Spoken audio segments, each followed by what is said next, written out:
Spring is one of my absolute favorite times, and the main reason, well, it is turkey time, and I love turkey hunting. Now this episode, I'm headed to South Dakota, and I'm going after turkeys on the Rosebud Sioux Reservation.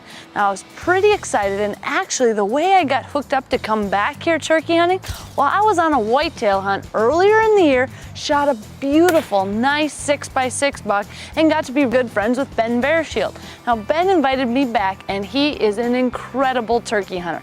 Ben does a lot of turkey hunting and a lot of turkey watching out in South Dakota.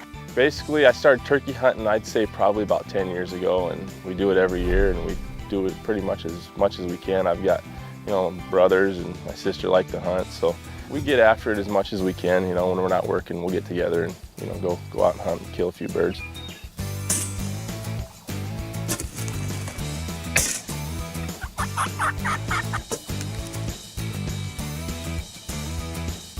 Now the nice thing about South Dakota is the fact that you can get several tags. You can get tags in the state part of South Dakota, but we were hunting on the Rosebud Reservation.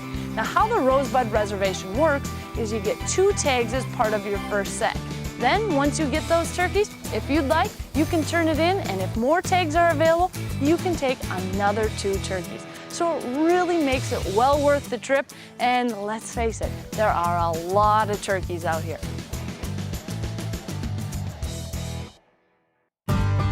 Well, the first morning, we got in there in the dark, and we didn't quite get as close as we wanted to, but we got, close enough to where, he could work to us.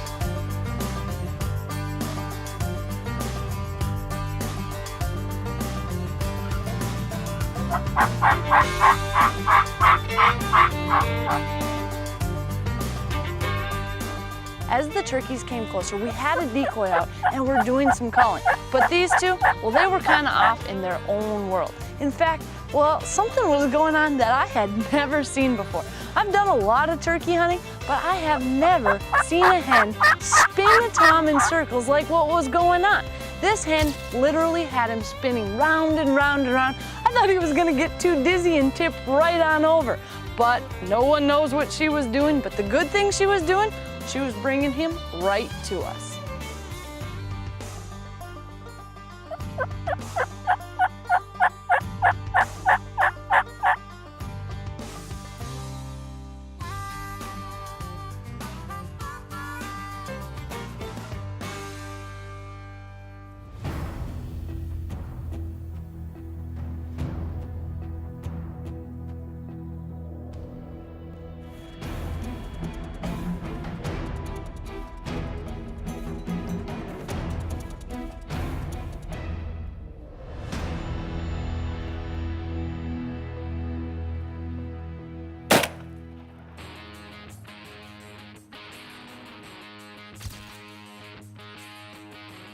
Look at the fan.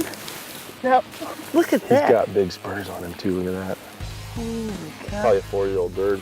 That is awesome. When he was coming in, this one feather, I almost thought he was actually missing some in the middle. I've never seen that before. Got that those white little bars in there. That is really cool. And yes, these are some nice spurs. I didn't even get the chance to look at them. I mean, right from the time he flew down, he was breeding hens basically. He had, what, 2 hens with him? Yep, there's 2 hens, and they tangoed for about the first 20 minutes of the hunt. Have you ever seen him spin He's got to around? be pretty worn out by now. It's a unique bird, that's for sure. Well, we're out here hunting on the Rosebud, and this has just been an awesome hunt. I've been lucky enough to come out here deer hunting, and now I've got my first turkey down. We'll see if we can find another one. Sounds good. Well, this one's pretty sweet.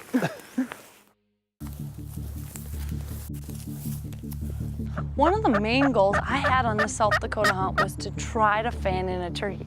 I've seen the footage, Ben told me about all the great stories about it, and I was really hoping it would happen. But the hard part is, well, fanning is just like decoying in a deer. It doesn't always work. You've got to hit them at the right time of the day, and you've got to get a gobbler in the right mood. So we were gonna try it, but so far, we weren't having any luck. You've got birds that are henned up, it gets hot, it starts raining, gets windy, for whatever reason, they might not want to work in. So it can work, but it can also work against you because sometimes the birds get intimidated by it or they'll get scared of it. One of the great things about hunting the Rosebud Reservation is the fact you have so much land to hunt. The turkeys, well, they're abundant, but when the weather's hot, it doesn't matter how many turkeys there are, most of them do not want to call back, and they really don't want to do a whole lot of anything. But we weren't going to give up. I knew the mornings and evenings would probably be the best, but we were there on a turkey hunt, so I wanted to spend my time throughout the day turkey hunting. So Ben and I, we were putting on the miles, walking up the hills, glassing, trying different things just to see what would work. Well, yeah, we've been hunting in some tough conditions, probably the toughest conditions I've ever hunted in.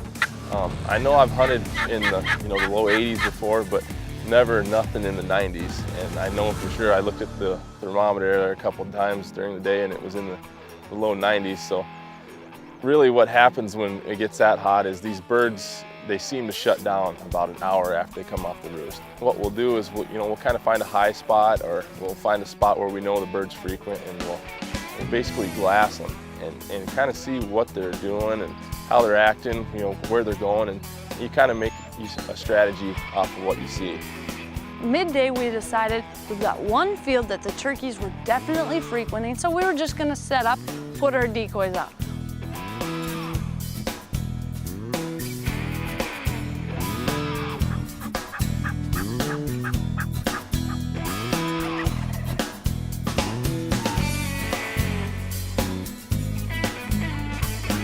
Looking at them up close, the two really had me puzzled. They had full fans, but little Jake beards, and one even had a double beard sticking out. But from what I could tell, I couldn't see any spurs. It was really tempting, but I decided after looking at them close, these are Jakes and they just happen to have full fans.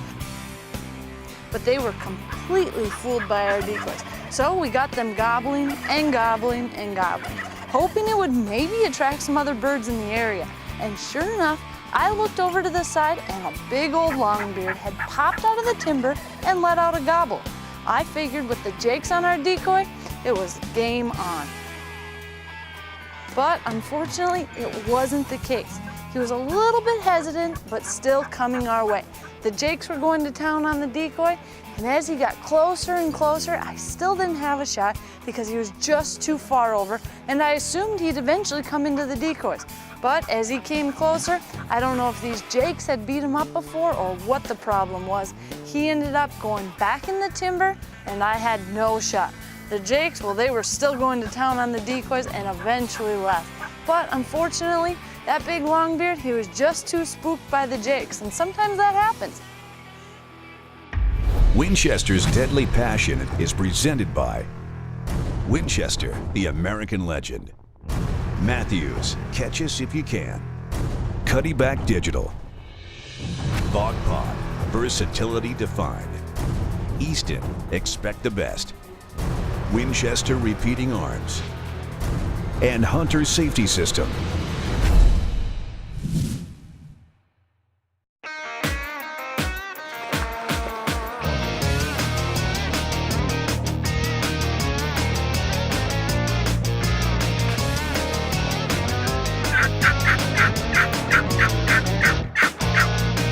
Trying fanning, we were glassing, just everything we did, even if we could see a turkey, they just weren't coming in.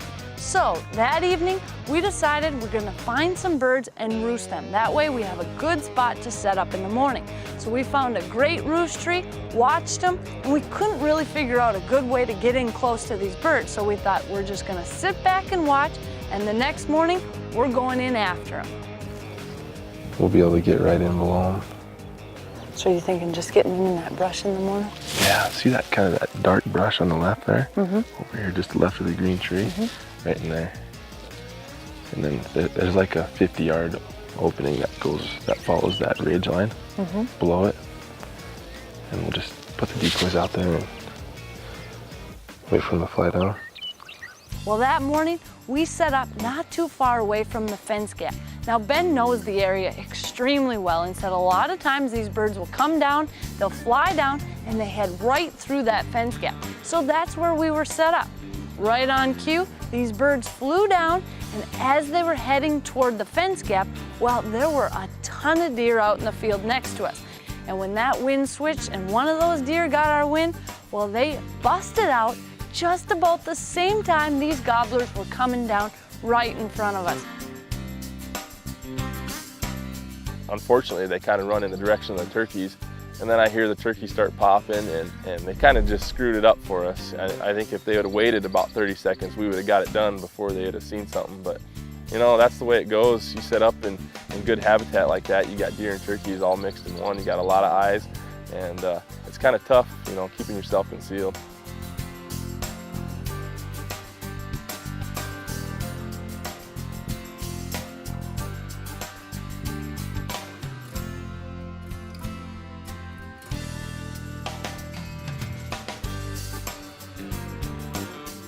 It's one of those things. You have the perfect setup, you're all ready in the morning, you think it's a given, it's gonna work, and it doesn't. That's one of the good and bad things about hunting in a game-rich area. The deer can bust you right alongside the turkeys when you're trying to get in close to one of those gobblers. Well, that was close. They were coming. I think they'd have been right in our lap. Yeah, they were. We had the perfect setup, probably 30 yards from the gate that they come through, and it was working like we wanted it to, but as you can see, the deer come There were from a the north. lot of deer. Yeah. I think they must have just got our wind down. Yeah. They were all out in that field. And those hens, I mean, they were coming right in. There was a bearded hen. to start Gobblers were out. right behind them in tow.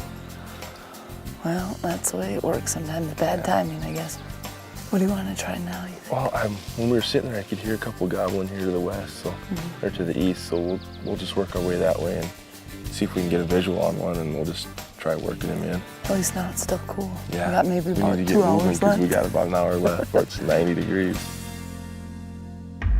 Winchester's Deadly Passion is presented by Swarovski Optic, North American Hunting Club, Rage Broadheads, Golden Triangle Whitetail, Can-Am ATVs and side-by-side vehicles.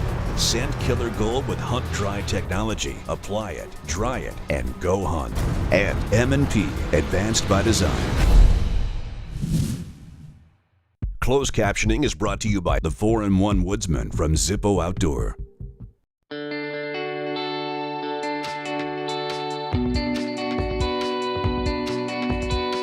I've had great luck blind hunting. I do a lot of bow hunting for turkeys, and if you can get that blind into an area where you know they're coming through, it's great because you can put your decoys out, you can get all situated, and you can really watch the show. And that's my favorite part about turkey hunting, is seeing them come into your decoys and getting a big flock of decoys out, and also getting all my cameras out. So we decided now we're gonna change it up a bit and go sit in a blind. So we put all our decoys out and I littered the area with cameras. I wanted to make sure to capture this from every angle possible. But we were there pretty early because we didn't want to have the chance of spooking any turkeys that could potentially come in. We got there apparently a little too early because by the time we finally got a gobble and had a gobbler coming in, all my cameras were dead. But that's pretty typical. The camera in the blind was still good, so as we called, this gobbler was going crazy, back and forth, and my heart was pounding.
nothing like having them in close.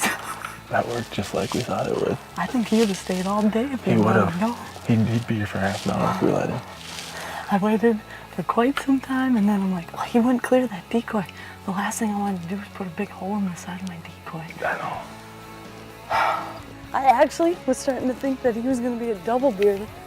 Oh, he just got one. It was kind of almost split separated in there as he came in. I thought it was two. Boy, was I shaking. You know what? It's awesome calling him in from that far, but boy, do you get shook up on it. Just a nice fan. Wow, that was awesome. Nice thick beard. Two-year-old bird. That is awesome. And you know what the coolest part is? It's not the end of the day, and Martin still has a tag. Yeah, so. we still got some time left, so we'll go that's see if we awesome. can get another one. After putting my two birds down, I decided it was time to switch gears. Martin, my cameraman, also had a couple of tags, so I let him get up for the hunting, and I went behind the camera. Well, after Melissa killed her bird, we were sitting down around and kind of talking about the hunt, and I looked over on the ridge to the south about half a mile, and we seen some birds working down a ridge. So we went after them, and basically the strategy on this hunt was just to get in and fan them.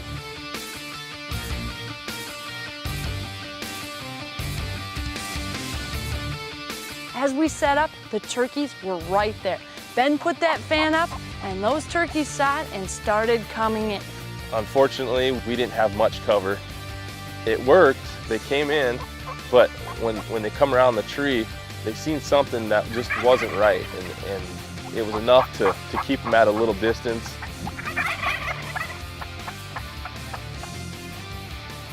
The way we were set up, both Ben and I could see the turkeys, but Martin was just a little off to my right and had a different angle than the camera, and that big tree was right in his way. All these turkeys had to do was step out a little further and it would have been all over, but not today.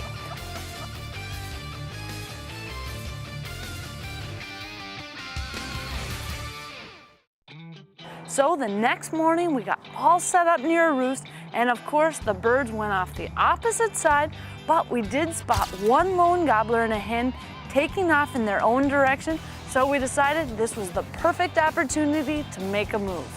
So we skirted around the side, got in front of them, and set up just on the back side of a hill.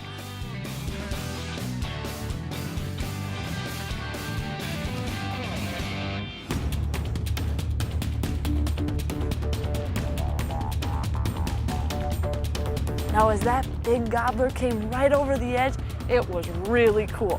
It couldn't have worked out any better, and we were barely hidden. But the good thing is, well, this turkey, he was all focused on the decoy and never even saw us.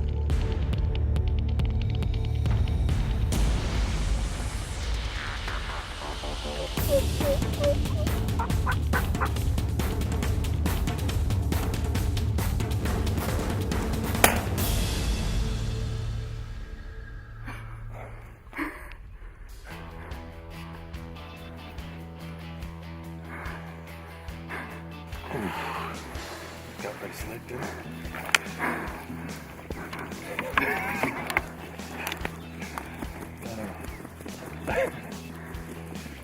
Anyways, I guess you got jealous, didn't she? I think our timing was about perfect on him. That was awesome, man. I've never fanned in a bird before, but Ben just showed us how it was done, and it worked well. Speaking of fans, he's got a nice one, doesn't he? Yeah, he does. Full. He's not Big missing any bird. feathers. What's he got for spurs? Looks like he's Not a bad 2-year-old spurs. bird. Not too bad. Yep. Decent little beard too. I could see it on the when he was silhouetted up there on the skyline. That was pretty cool. That sun behind him. Yeah. Anyway, that worked out good. Ben's been telling us about fanning these birds out here in South Dakota. We're on the Rosebud, and we've tried it 2 or 3 times, and it's actually worked out pretty well. We just hadn't got shots, or the birds just didn't commit, but we got it done. I was happy to be able to get him that last bird because, you know, it was kind of a long week with the weather and the hot, you know, the birds not working. So when we were able to get his, it kind of capped off the, you know, kind of icing on the cake.